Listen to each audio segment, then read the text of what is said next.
G.T. Bynum. He Okay, sorry, real quick. It's Yeah. hilarious that it's so close to P.T. Barnum. Yeah. I really, because it's just like, it's the same deal, same right? same energy. Yeah, it's the same energy. Okay, I'm sorry. I just had to point that out. So for those that don't know who G.T. Bynum is, he is like a third or fourth, maybe fourth generation mayor relation of Tulsa. Like his grandfather was a mayor of Tulsa, his great great great grandfather was a mayor, his uncle was a mayor.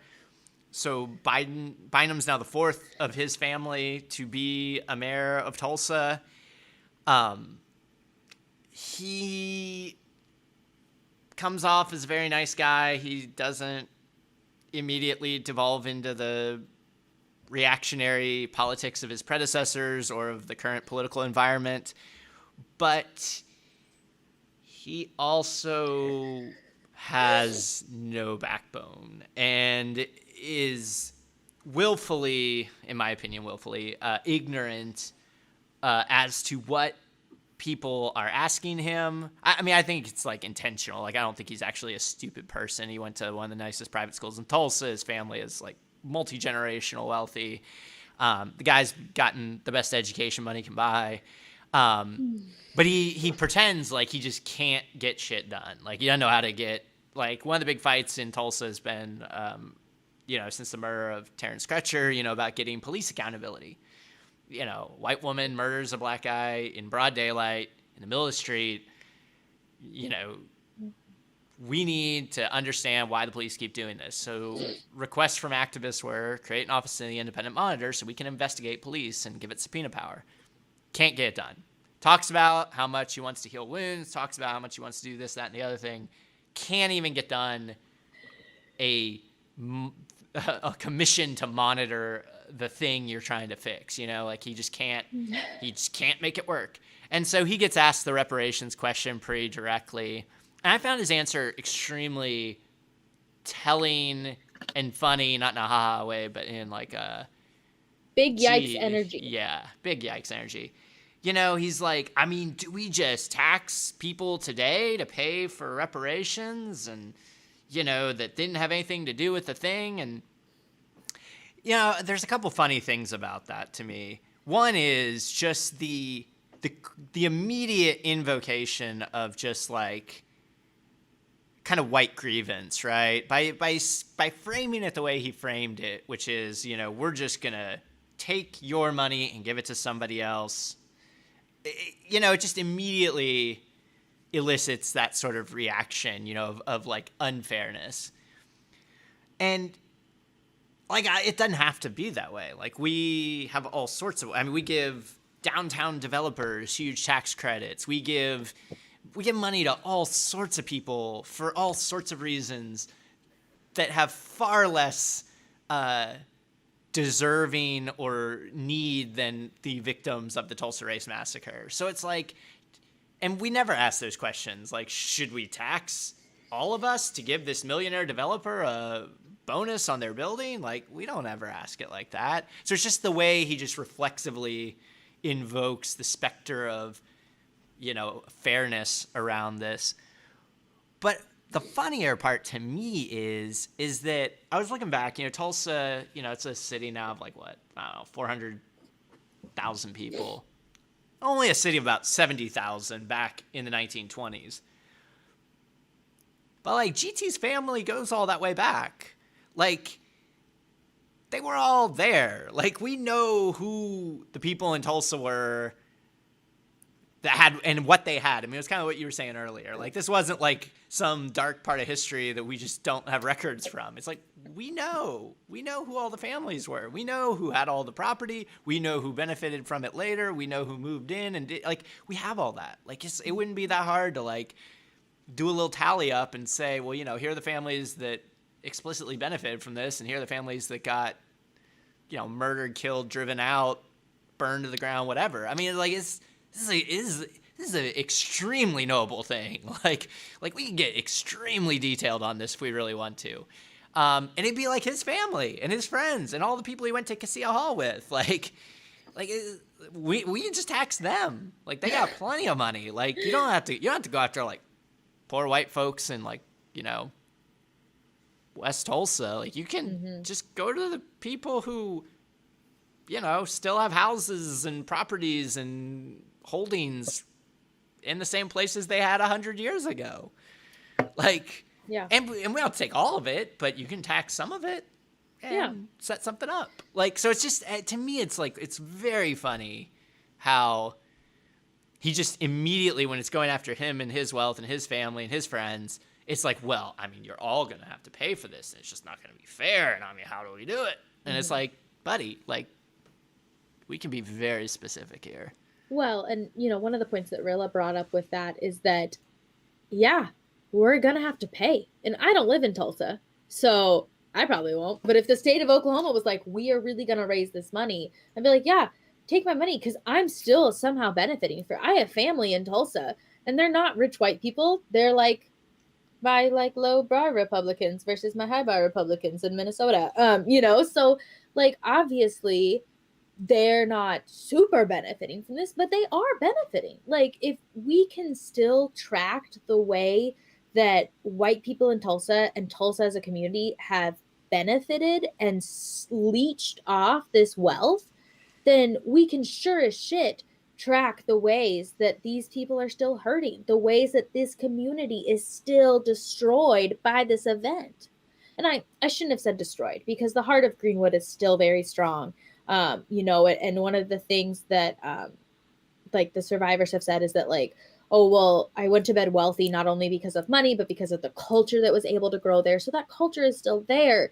But, the economic prosperity was just sliced and was destroyed. And so it's like, yeah, we're going to have to do it, because guess what? You're still benefiting. They're still hurting. So let's sacrifice a bit. Yeah. And I mean, there is too, like, the whole lazy, like, I would say our whole city continues to be punished by the outcome of the race massacre. I completely reject the notion that Tulsa somehow benefited from this. All Tulsans suffer because of this event. And it's like, I mean, maybe that's true. I don't know. I mean, maybe people feel bad about it. I'm not going to presume to know people's feelings about stuff. But I think we can all definitely agree that one group got the short end of the stick on this, Like, I think we can all agree that the people who had their places burned and who got killed 10-1 for every white person. And got imprisoned. Got imprisoned, got terrorized, got all... I'm going to guess that they had a worse go of this. Like, right. I mean, it's just... It's so bad faith. It's so ridiculous on its face. Like... And of course, he's going to say it with those, like, that goofy, glassy, squinty grin of his. Like, like, I'm just a smart, nice guy that just can't figure this out. And it's like, please just stop. Like, you're not, like, to me, it's almost more insulting, because, like, you're really not this stupid. Like, yeah. I know for a fact you're not this stupid. He understands the problem, and he willfully... Intimately. Yeah, and he ignores it. Right. Like, it's not like he's saying, like, I'm trying to understand this, I'm trying to grow. He has no consciousness about the ways that he has benefited. And it's not because he's stupid. It's because he like chooses to not look at it that way. And like my argument would be is that, maybe there is some broad minor tax you could put on everyone that would help push this and, help make it right. But I definitely think you can go after the people who, probably led the mobs and who owned the planes. Own the plane. Exactly. It's like, it wasn't poor white people that were flying planes. Like, it was like, we know where the planes came from. Like, we know who these families were. Like, we don't have to guess who ran Tulsa in 1921. Like, right. It's the same people that run Tulsa today. Like, it's just their progeny. So maybe they're responsible, and maybe they should pay like a little bit bigger cut also, because they happen to have a lot more and have benefited disproportionately from the crimes they did to get where they are. So and the deal is like, given how much wealth there is in America and in these communities, you don't have to take all of it. Like, it's not like Bynum's gonna be live in a cardboard box somewhere. Like, he is still Ooh, going but to what if be. he was? I Sorry. mean, we can dream, but that's the thing is, it's like you have to give up some non-critical amount of your resources to make right a crime that occurred, or a series of crimes that occurred over 100 years ago. Like, I don't feel bad for you. Like, I don't know what your problem is where I'm at. And yeah, I don't get it. I don't get where this energy comes from, because it's like, in most cases, the amount you would have to raise to pay reparations isn't that much. And it would be life-changing for the victims and for their families. It would enable some real healing to happen. It would enable some real wealth to be built. It would enable a lot of good things. And it's like, I don't get why you can't do that. Right. And it's hard too, because, my mom's from Tulsa. And so she's like, oh, well, some of that land is owned by OSU. And what are they going to do? Tear down buildings? Oh my gosh, the highway.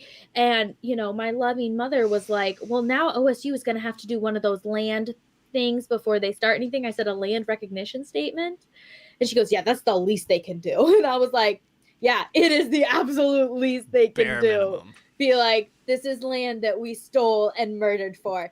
Welcome to our ceremony. Like, it's just, but it's true. Like, there needs to be stuff, but there's also, for people who don't live in the Tulsa area, there are still vacant lots there. There are still vacant lots in Greenwood because of redlining. These communities were never given loans to better that property. They were never given investments into it. So it's not like this money, people are going to get this money and then be like, okay, Orlando, here I come. Let's meet Mickey. But like, if they did, take me with you. But they want to invest it in their community. They want to circulate those dollars within themselves. And so I don't get it. I'm tired. I just want to give everyone all the money. And it's like, with the acknowledgement of Indigenous freedmen, really coming into play here as well, and understanding why there was this Black population within Tulsa, how many of them came on the Trail of Tears as slaves of Indigenous communities, and like what that all looks like. But mostly, I just want to listen to all the historians and all the descendants and survivors, and I want to stop listening to politicians. Yeah. So real quick, I was going to pull up this one article. Where is it? Because it gives you specific numbers, and it's just like, it really, really freaks me out, because, oh, there's the article. Okay.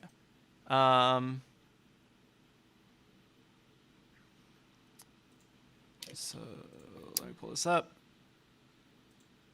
So here is what they're asking for. 118 survivors of the massacre, along with hundreds of eyewitnesses. Through extensive research, the commission concluded that Black Tulsans lost millions of dollars, an estimated $1.8 million in 1921. That amounts to about $27 million today. So, I mean, even for a city of Tulsa, $27 million. I mean, just to put it in perspective, the Gathering Place cost $400 million to build. Like, that's how little we're talking about. And I mean, it really is to the point. I mean, people who can't take seriously or engage seriously around the argument of reparations, like, it is truly disturbing to me, like, how unserious you are, but also just like how committed to like bad faith and bad actions you are, because it's just not that much. It's not that much money. I mean, we spend so much money doing horrific stuff to other countries, to our fellow citizens, to giving away to very wealthy people. It's like, we could easily do reparations. Like, there is a way that Tulsa could easily do this and not have to act like it can't. I mean, in fact, I think I saw a tweet that said that the the Centennial Commission had raised like $30 million to do all these events and commit to the history of the race massacre. So it's like the idea that you can't do direct reparations to benefit the victims of the event is crazy and dishonest. So yeah. I mean, I just think that's like really something we've got to dig deeper into, that people need to be more like, and that people like Bynum really need to be held to account for, because like I said, he's being totally dishonest by making it sound like, by invoking the specter of fairness, because the unfairness happened 100 years ago. Like, what we're doing today is, I mean, again, going back to it's like the least we can do.